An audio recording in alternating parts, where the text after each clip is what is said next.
double what they pay at Budget Brakes. Budget Brakes. Alignment starting at just $59.99. Take your car to Budget Brakes. Don't bank corporate. Bank together at TVFCU. As if our day could not get better, look who's here but Tish Gailmard from the Chattanooga Nature Center. I love her so much that I'll even sit next to her while she's holding a snake. Good to see you. Good to see you too. I kind of forgot you were holding the snake. He's so quiet. Yeah, he's been really quiet this morning. A little bit cool this morning, so He's he's a little beautiful. bit slow. Isn't he gorgeous? What is he? This is a corn snake. Beautiful. They're called corn snakes from that Indian corn underbelly. That's the part that my eye was going to, because I'm telling you, every time Tish brings an animal, and you hear me say this every time, I'm sorry, but it's the intricacy of the markings that I cannot get over. So he's so varied from the top of him to the sides. Yep. But the underneath just His gleams. belly, yeah, his belly's gorgeous. It's Beautiful. spectacular. Beautiful snake. How And big did they get, Tish? he's full grown, so he's probably close to 6 feet long, and his girth is pretty average for a corn snake.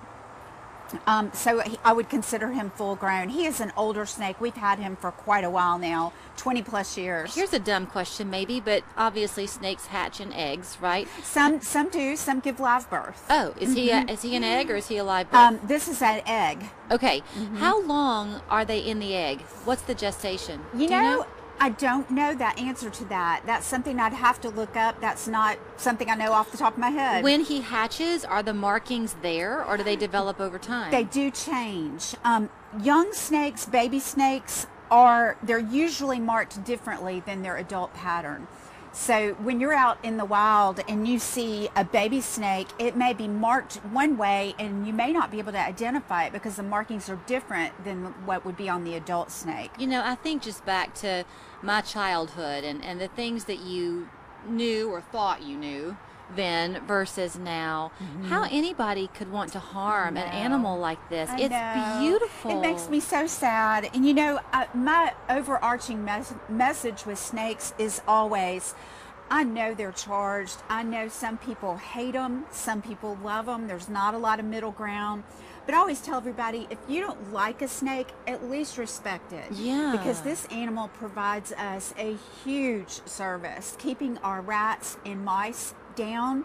And you'll have to remember, rats and mice are what cause the plague. They have fleas on them. They also carry ticks, which can make us terribly ill. I'm watching his tongue. Why does he always like constantly stick his... It's pretty constant. He's sensing the air. So they have a Jacobson's organ in the top of their mouth, and he'll grab some air, bring it back in his mouth, put it up in that Jacobson organ, and that's really telling him what's going on in the atmosphere around him. So he feels it. He feels it, yep. They don't really have a sense of smell. You could loosely call this a sense of smell, the way he uses his tongue in the Jacobson's organ. And then remember, they don't hear either. All they do is feel vibrations. Does he have a name? We just call him Corn. Okay. Well, because who was the snake who you lost, who loved you so and would kiss you on the cheek? Yes. Actually, we still have him. That's Needles, our pine snake. Okay. So what's this one's personality? Really sweet, very docile, really docile, real chill, doesn't mind being handled, and, you know, likes to ride in his box and go on programs, and he's just super relaxed. A bit of a finicky eater. So he's feeling you right now, right? Right. And, you know, and I tell everybody, too, if you're handling a snake, if you're freaked out, you're going to freak out the snake. Like a baby. Yep.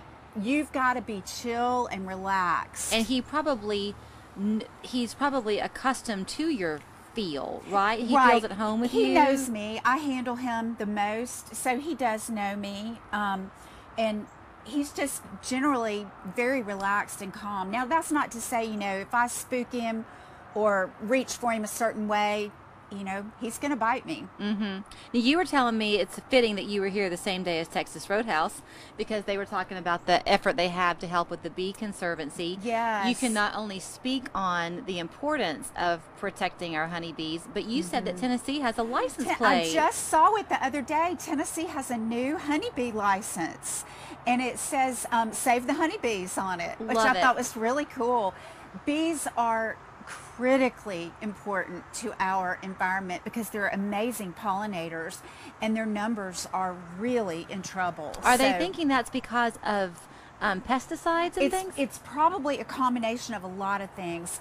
This is something I don't know a whole lot about, but I imagine it's a combination of pesticides and habitat loss. And most importantly, people don't plant native plants anymore. And these honeybees need native plants, and that's one reason you need to come to Reflection Writing. Because y'all have changed it, right? You don't have it just We're parts of the selling year. plants Yeah. all the time. You can come down to our nursery and buy native plants that are going to attract these pollinators, and that will help save the bees. Is it Michael Green? Michael, he's amazing. So yes. he is amazing, horticulturalist really, and they take these plants and I guess they kind of gather them in the woods around the nature center, right, and then they propagate them from seed. We do, yep, and So we grow them all in our nursery. So they can tell you if you're wanting something but you don't want it to be invasive, they've got an option for you. If Yep. you're looking for a ground cover, they have an option for A shade, you. sun, we've got it all. And you can actually bring a layout of your yard, and then our guys will help you figure out what to plant where. Can I pet him? Yeah. All right, Corn. He's nice and cool. That's He a good feels, thing. yeah, he feels really good this morning. So we didn't have a specific topic, just a fun show and tell with Corn the snake. But if you're looking for some end of summer fun and certainly a way to usher in the beauty of fall right around the corner, think about having a membership and then venturing up to see them at Reflection Writing. Absolutely. Good to see you, Tish. Thank you. Bye, Corn. We can tell a corny joke.